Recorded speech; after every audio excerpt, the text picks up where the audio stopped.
Мы прызвычаіліся меркаваць, што гораду над Сожам больш за 8 стагоддзяў.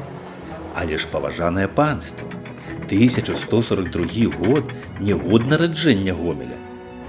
У той драматычны час горад апынуўся в огненнай віхуры княжацкіх усобіц, якія і прыцягнулі ўвагу летапісца. А ўвогуле Гомель, ён жа старажытны Гомель, нашмат старэйшы, чым гэта здаецца сёння.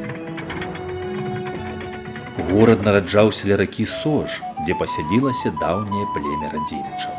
Славіліся яны паляваннем на пракаветнага звера, што дыхаў агнём. Ды звёўся з цягам часу той звер і перастаў непрыяцель баяцца радзімічаў. Разбіў іх у крывавай бітве кіеўскі ваявода Воўчы Хвост, даўшы пачатак новым парадкам у Пасожы. Яно мо і сцярпелася, бо кіеўскія амаль як свае. Але з тупатам коннага войска татарскага прыйшла большая бяда – руйнаванне і 100гадовая залежнасць ад качэўнікаў. І толькі вялікі князь літоўскі Альгір прынёс гамельчанам жаданае вызваленне. Ну а пазней ужо ягоны прапраўнук Жыгімонт Аўгуст надаў Гомелю пячатку з гербам і правы на самакіраванне. Ліхія часы зведаў Гомель, калі на ўсходнюю частку айчыны нашай пачало маскоўскае княства спакушацца. Нядобразычліўцы нават балбаталі, што вялікі гетман літоўскі Юрый Радзівіл Геркулес выкурваў маскавітаў з гораду аж з дапамогай чарадзеяў. Ды дзе былі хоць якія чарадзеі, калі для абароны замкавых сцен ад казакоў прыйшлося запрашаць шатландскага наёмніка Хью Монтгомері.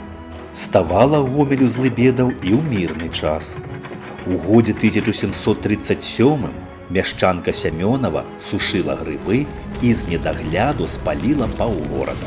І давялося гомельскаму старасці Міхалу Чартарыйскаму будаваць новы дубовы замак, які, што праўда, не прастаяў і стагоддзя.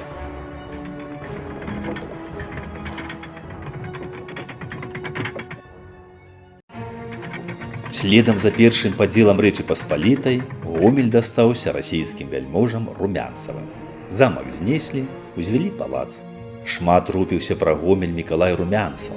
Марачы збудаваць ідэальны горад, архітэктара ён запрасіў аж з самой Англіі. А праз якое стагоддзя на ніве архітэктуры ў Гомелі заззяла зорка Станіслава Шабунеўскага. Пад грукат цягнікоў горад імкліва разрастаўся. Зараджалася цікавасць да мінуўшчыны. Дабрынёй і дабрачыннасцю запомнілася Гомелю княгіня Ірына Паскевіч. У вір рэвалюцыйных і ваенных падзей трапіў Гомель з пачаткам 20-га стагоддзя. На яго адначасова прэтэндавалі новаўтвораныя Украінская і Беларуская народныя рэспублікі. Але карта вялікай палітыкі легла так, што горад, адышоўшы на пэўны час да савецкай Расіі, пазней уз'яднаўся з савецкай Беларуссю. Шмат выдатных дзеячаў ці нарадзілася, ці плённа працавала ў Гомелі ў пачатку 20-га стагоддзя. Клікалі ў светлую будучыню фабрычныя гудкі. Але чорным воранам залунаў над Сожам цень сталінскіх рэпрэсій. І аддыхацца ад іх Гомель не паспеў, як з захаду нахлынула драпежнае полымя Другой сусветнай вайны. Горад аднаўлялі з руінаў. Многае ў ім змянілася, шмат было страчана.